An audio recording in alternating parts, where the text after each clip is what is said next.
এটাই ব্র্যান্ডিং। হামজা জামালদের বদৌলতে ফিফার 211টি দেশ জানল বাঙালির প্রাণের উৎসব সম্পর্কে। ফিফা বিশ্বকাপের পেজে থাকা 6 কোটি 30 লাখ ফলোয়ার্স ধারণা পেল বাঙালির ইতিহাস আর ঐতিহ্য নিয়ে। হামজা আসার পর বাংলার ফুটবল উন্মাদনা এখন অন্য পর্যায়ে। তাকে রেখেই এই শুভেচ্ছা বার্তা দিয়েছে ফিফা।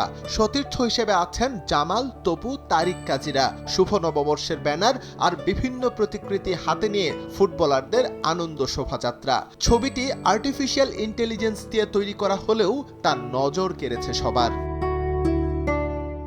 ফিফার এই ছবি দিয়ে এবার ভক্তদের শুভেচ্ছা বার্তা দিয়েছেন ফুটবলাররা। সবাই নিজ নিজ ওয়ালে শেয়ার করেছেন এই পোস্ট। কাপ্তান জামাল থেকে শুরু করে তপু মুরসালিন, বৈশাখের আনন্দ তারা ভাগাভাগি করেছেন বিশ্ব ফুটবলের নিয়ন্ত্রক সংস্থাকে সঙ্গী করেই।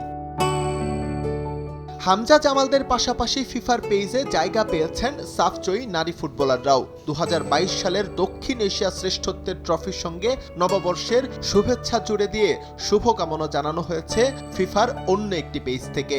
বিশ্বের বুকে নিজেদের অস্তিত্বের জানান দেওয়ার খুব সহজ মাধ্যম যে ক্রীড়া, এ যেন তারই বহিঃপ্রকাশ। এদিকে বাঙালির এই প্রাণের উৎসবে এবার সরব উপস্থিতি ছিল নারী ফুটবলারদের। অধিনায়ক আফইদার নেতৃত্বে খেলোয়াড়রা অংশ নেন আনন্দ শোভাযাত্রায়। লাল সাদা পোশাকের বদলে ফুটবলারদের গায়ে ছিল লাল সবুজের জার্সি, যা এই প্রাণের উৎসবে যোগ করে ভিন্ন মাত্রা। এস এম ইকবাল, সময় সংবাদ।